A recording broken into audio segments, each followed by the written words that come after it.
Hello నమస్తే, నేను మీ Pratyusha. Welcome to PSR news.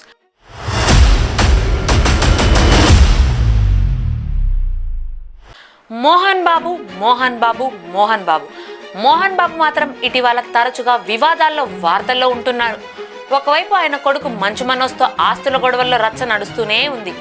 మరోవైపు మీడియా ప్రతినిధిపై దాడి ఆయన్ను వెంటాడుతూ ఉంది.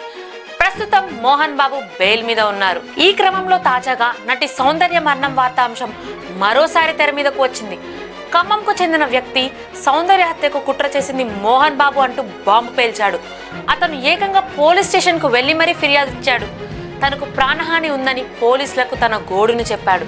సౌందర్య డేట్ మిస్టరీ మరోసారి ఇటు రాజకీయాల్లోనూ అటు ఇండస్ట్రీలోనూ సంచలనంగా మారింది. ఇదే సమయంలో మంచు మోహన్ బాబు, మంచు విష్ణు తెలంగాణ సీఎం రేవంత్ రెడ్డిని నిన్న మర్యాదపూర్వకంగా కలుసుకున్నారు. అయితే మోహన్ బాబుపై వచ్చిన ఆరోపణలపై తాజాగా నటి సౌందర్య భర్త రఘు రియాక్ట్ అయ్యారు. తన భార్య హత్యకు ప్లాన్ జరిగిందని వస్తున్న ఆరోపణల్లో నిజం లేదని అన్నారు. అంతేకాకుండా ఆయన మాట్లాడుతూ మోహన్ బాబుతో తమ కుటుంబానికి 25 ఏళ్లుగా మంచి అనుబంధం ఉందని, ఏనాడు ఏ విషయంలోనూ తమకు భేదాభిప్రాయాలు రాలేదన్నారు. జల్పల్లిలోని భూముల గొడవ ఉందనడం, మోహన్ బాబు ఆక్రమించుకున్నారన్న విషయంలో వాస్తవం లేదన్నాడు. దయచేసి ఇలాంటి తప్పుడు వార్తలు ప్రచారం చేయొద్దని కూడా సౌందర్య భర్త రూమర్స్ వేళ ఏకంగా బహిరంగ లేఖను సైతం విడుదల చేశారు.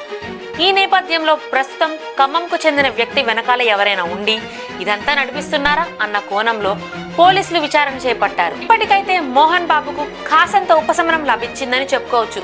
చూశారు కదా, మరిన్ని ఇంట్రెస్టింగ్ స్టోరీతో మళ్ళీ కలుద్దాం. అంతవరకు చూస్తూనే ఉండండి పిఎస్ఆర్ న్యూస్.